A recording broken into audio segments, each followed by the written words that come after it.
overall. I mean, what do you think about the A/B testing method in general? I mean, clearly something is working for Booking.com, because they're very successful.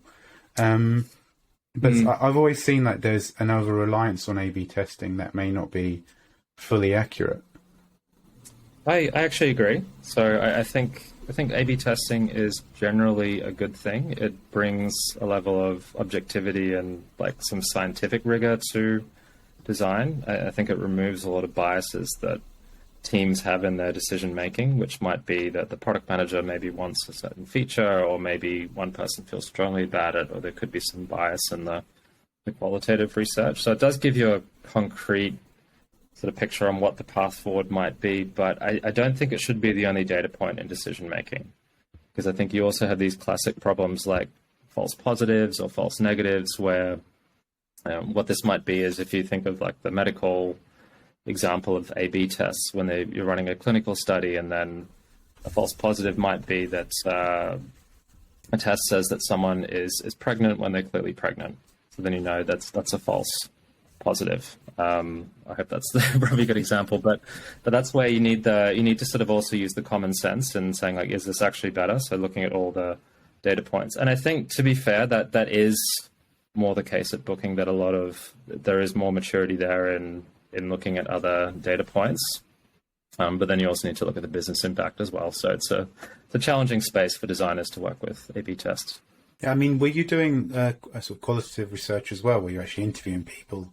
Because I suppose one of the challenges of these kind of flows is that it's hard to put a realistic thing in front of someone and observe them, because people are booking flights at a very specific time with a very specific urgency, or if it's a holiday, or if it's an emergency, or it's always very tied to it's a very hard space to emulate the kind of, because travel is one of the most stressful things, and obviously now since COVID it's probably even more stressful.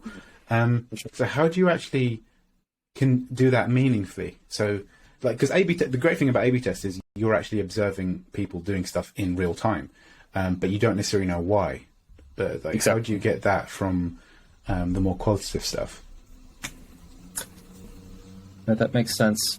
So I will say, first of all, that at Booking they do quite a lot of qualitative research.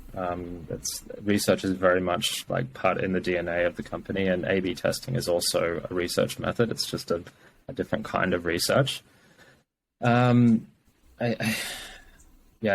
tricky. So there's a lot of different trip types too that you might have noticed, right? So you could be traveling for leisure, maybe for business, but there could be other purposes, right? So you might need to travel to a funeral, for example, or maybe sick relatives. So there's lots of different reasons why you would travel, and then there's different types of bookings that people make. So it might be a couple, or you could be on your own, but then you might also be in a family or in a group, and that's, I think, where it gets a bit messy, because I think across most online travel agents, it's optimized very much for singles and couples. Yeah, that's the main use case.